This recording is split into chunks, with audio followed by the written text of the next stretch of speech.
con la finalidad de realizar una entrevista específicamente sobre el fascismo y el nazismo. Hemos contado con la ayuda de El un nazismo y el docente. fascismo es un pensamiento que fue originado en base a la Primera Guerra Mundial. Queremos nosotros analizar por medio de esta persona que nos va a ayudar el cómo afectó, qué es y cuáles fueron las repercusiones actualmente sobre estos movimientos. La opinión de nuestro entrevistado será de gran utilidad para saber acerca del tema del fascismo. Mi nombre es David Jaramillo López, soy licenciado en Artes Plásticas y candidato a máster en Estudios de la Cultura. En este momento estoy dando clases de seminario de titulación a los alumnos de la Facultad de Artes de la Universidad Central. Correcto. Es un gusto para nosotros que nos haya permitido esta entrevista. Gracias. Y también queremos preguntar a ustedes sobre... Sabemos que durante el proceso de la Primera Guerra Mundial se ha dado diversos procesos por los cuales ha afectado a la sociedad en ese entonces. Entre ellos fue la generación de influencias, pensamientos ideológicos que han distorsionado, han manipulado la mente, las emociones de aquellas personas que vivían en esos tiempos. Entre ellas están lo que es el fascismo y el nazismo. Entonces quisiéramos saber qué opina usted, cuál es su comentario acerca de qué es fascismo. Muy bien. Primero, antes de eso, ¿por qué es tan importante conmemorar la Primera y Segunda Guerra Mundial precisamente en este momento? Es porque estamos conmemorando el centenario de la Primera Guerra Mundial. Sí, la Primera Guerra Mundial empezó en 1914 y terminó en 1918. Sí, la Gran Guerra, como se denomina, fue el primer enfrentamiento bélico que realmente afectó o tuvo cierto impacto en todos los rincones del mundo. El fascismo es una ideología política, así como el nazismo. Ambos son ideologías políticas. Yo tengo entendido que que el nazismo es un tipo de fascismo, ¿sí? El fascismo es una posición política, una ideología política generalmente ubicada en la extrema derecha. Extrema derecha. Sí. Mientras que la extrema izquierda sería el socialismo radical o el comunismo radical, esa sería la extrema izquierda. La extrema derecha sería el fascismo o el nazismo como fue conocido. El fascismo fue como la bandera de lucha de Benito Mussolini en Italia. Eso fue el periodo de entreguerras, o sea, entre la primera y la segunda, el periodo entre 1920 a 1932. Esa pequeña década es conocida como el periodo de entreguerras. Es un momento muy importante para el pensamiento político, sobre todo. En la ideología fascista. Especialmente europeo. No, en general. En general. En general, porque las heridas de la Primera Guerra Mundial dieron fruto a muchos pensamientos nacionalistas, ¿sí? Los países perdedores de la Gran Guerra tomaron un sentido nacional más fuerte y más remarcado. Es decir, que tenemos que reivindicar la pérdida de la Gran Guerra. Hitler fue el que personificó este tipo de resentimiento, porque él tenía una edad universitaria, él incluso fue hasta soldado en la Primera Guerra Mundial, y la herida y el dolor de haber visto perder su nación hizo precisamente fortalecer su nación.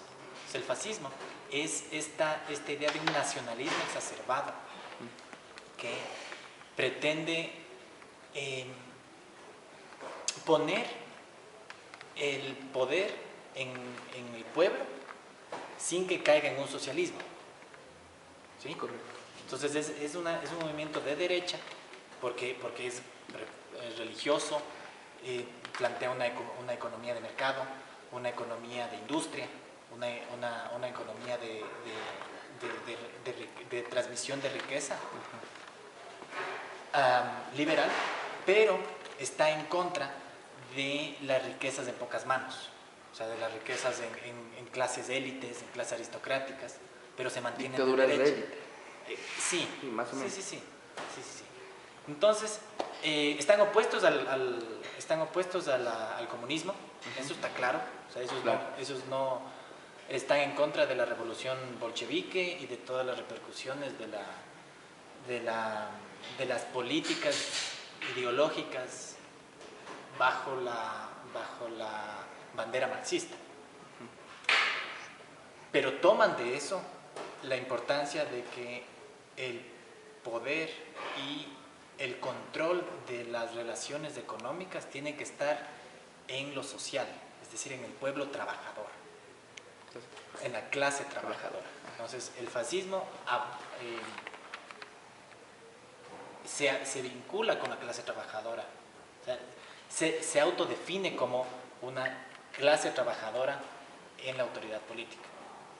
Ahora, el problema es que se autodenominan dictadores y utilizan formas de represión violentas o bélicas o militares para conseguir sus fines.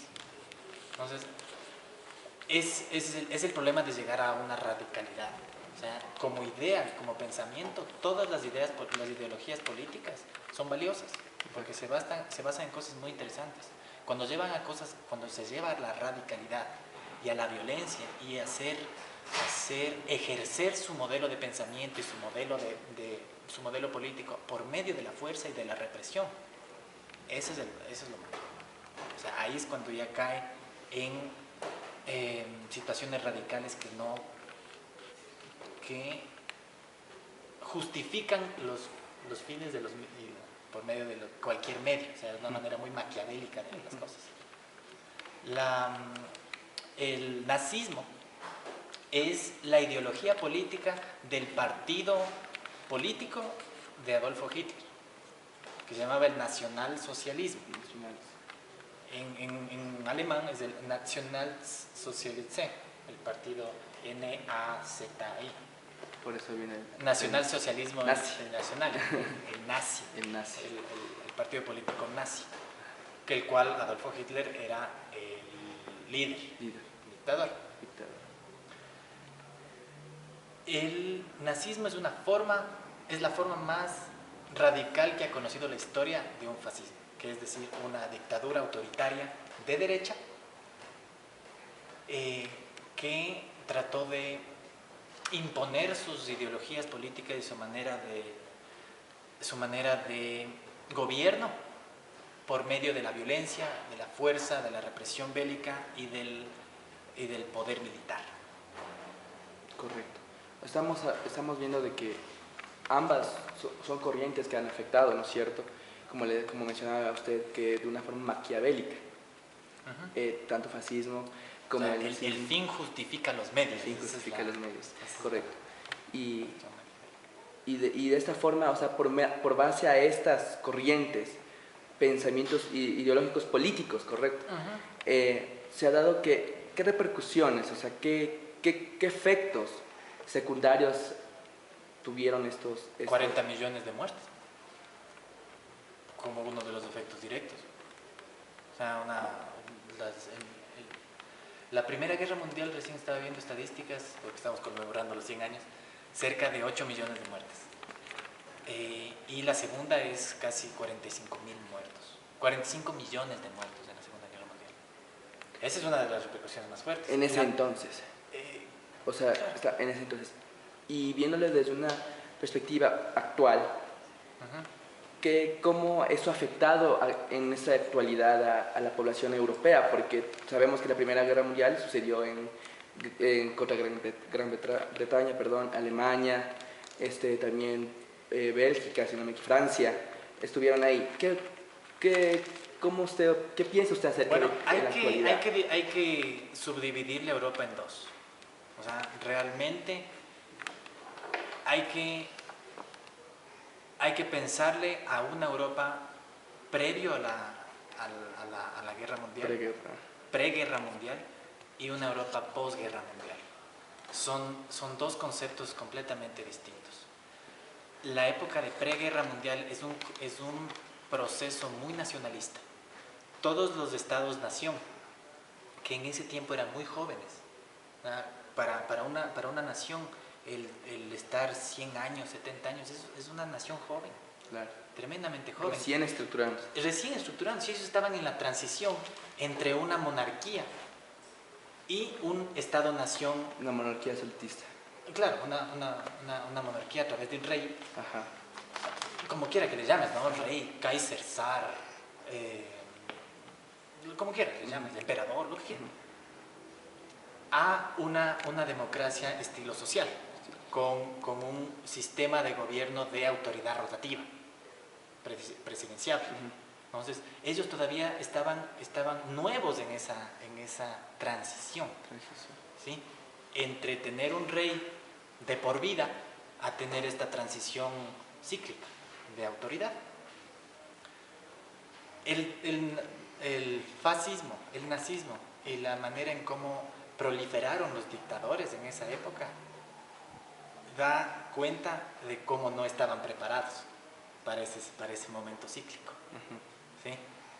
Que ellos requerían de una autoridad que no cambie, una autoridad permanente como fue un rey, un regente, una monarquía.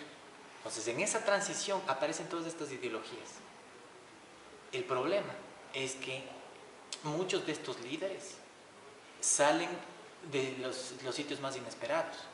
Hitler salió de industrias, Mussolini salió de la clase trabajadora, Stalin salió de la industria metalúrgica, o sea, él era más cercano a saber cómo fundir metales. O sea, y Hitler fue soldado. Entonces, son personas que jamás en su vida tuvieron una sola clase o una sola capacitación de cómo gobernar un país. Y eso es mucho de lo que le pasa a nuestros estados-nación latinoamericanos. Ajá. Los presidentes jamás tuvieron una aproximación a lo que qué significa a una administración de gestión pública, una administración estatal o algún tipo de regentes. Los reyes, los monarcas, tenían tradición o sea, ellos desde niñitos les decían, tú vas a ser el líder de tu estado. Entonces ellos ya venían con la idea de que iban a ser reyes, iban a llegar a ser monarcas. Entonces ellos estudiaban, entrenaban, se preparaban para ser reyes. Estos dictadores, estos políticos, estas personas que Pseudo gobernantes se puede decir. casualmente llegan al poder, Ajá. por fortaleza de convencimiento, por facilidad de palabra, por capacidad de mover gente, ¿no es cierto? Llegan al poder, pero una vez en el poder no saben cómo hacerlo. Entonces, hacen lo que pueden, lo que buenamente pueden. Si es que mezclan esa falta de conocimiento para gobernar un país o un estado-nación con un rencor, ¿sí? Un rencor o una especie de herida nacional.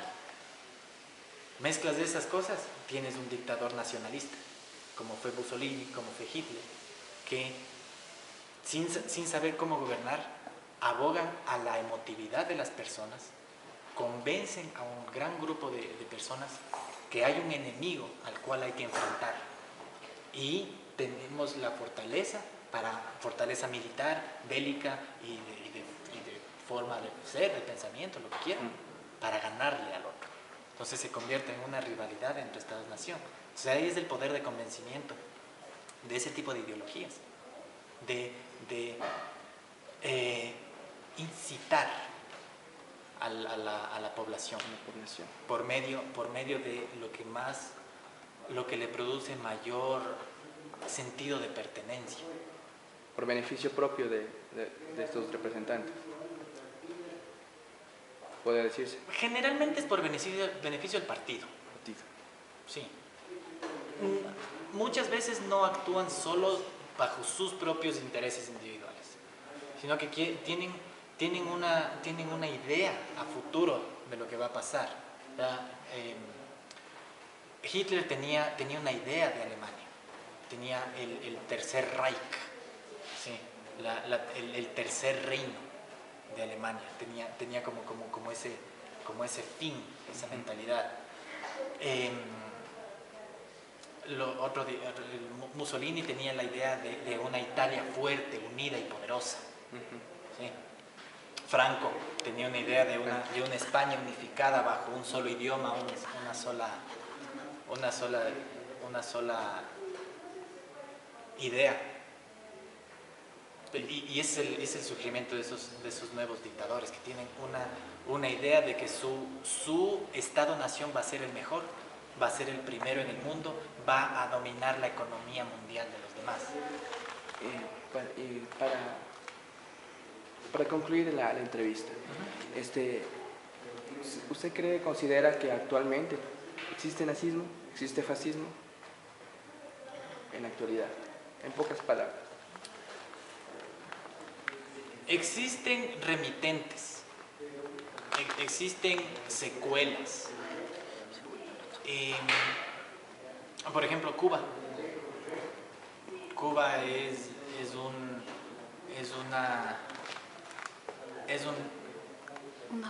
dinosaurio, es un resultado de estos procesos de los 60s que querían un dictador, que demandaban un dictador, pero no ha habido una especie de renovación del sistema por el estilo, qué sé yo, ¿quién más podría estar ahí?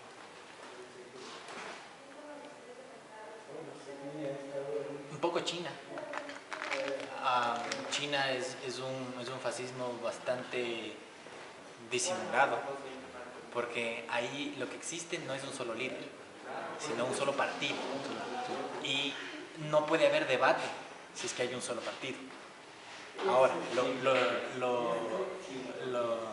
la desventaja es que hay una sola opinión. Y si es que tú opinas diferente, o te vas preso o tienes que salir del país, ¿no es cierto?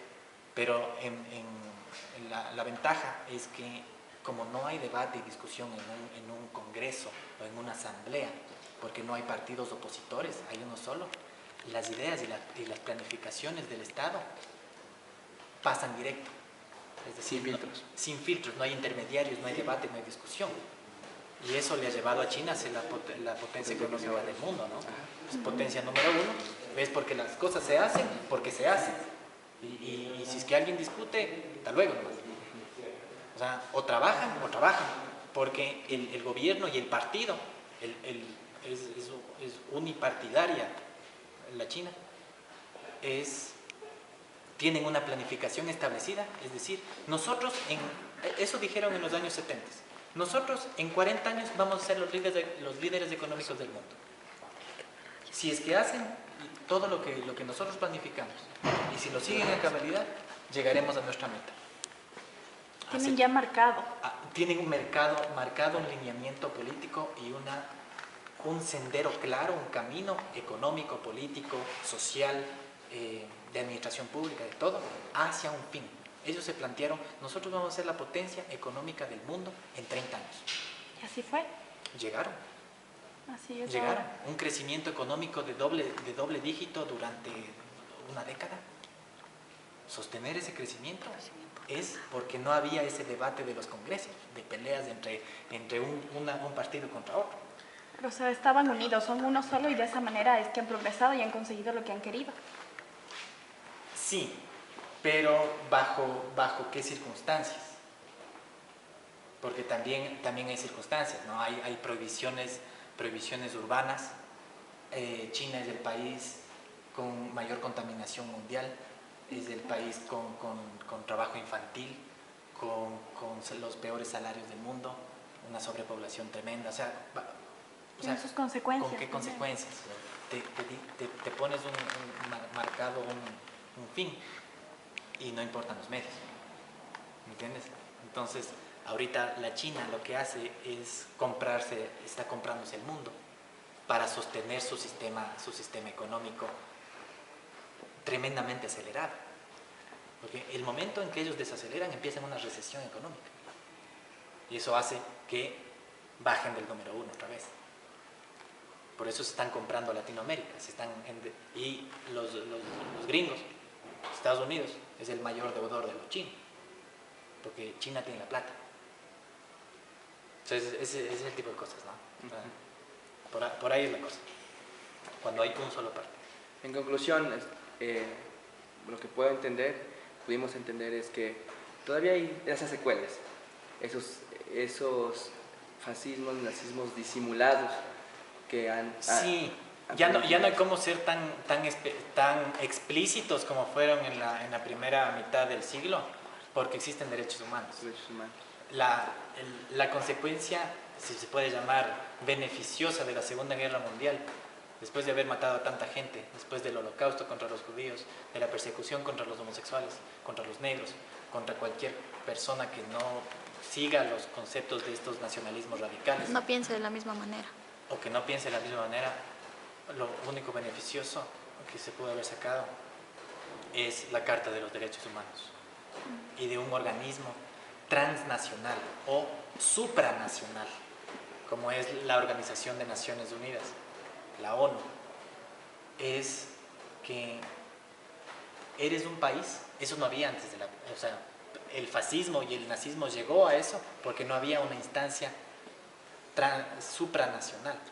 Ahora la ONU es una entidad reguladora que va más allá de las naciones, más allá de los países, que te dice, tú puedes tener el sistema económico, político, religioso, ideológico que tú quieras, siempre y cuando te rijas a las normativas del Código de Derechos Humanos, que no puedes atentar contra eso. No importa qué nación eres, no importa tu soberanía, no importa tu independencia o tu proceso histórico. Tú no puedes atentar contra la integridad del otro. Correcto. Entonces, nosotros estamos muy agradecidos con usted. Gracias por concedernos esta entrevista. Bueno. Y gracias por todo. Con todo gusto.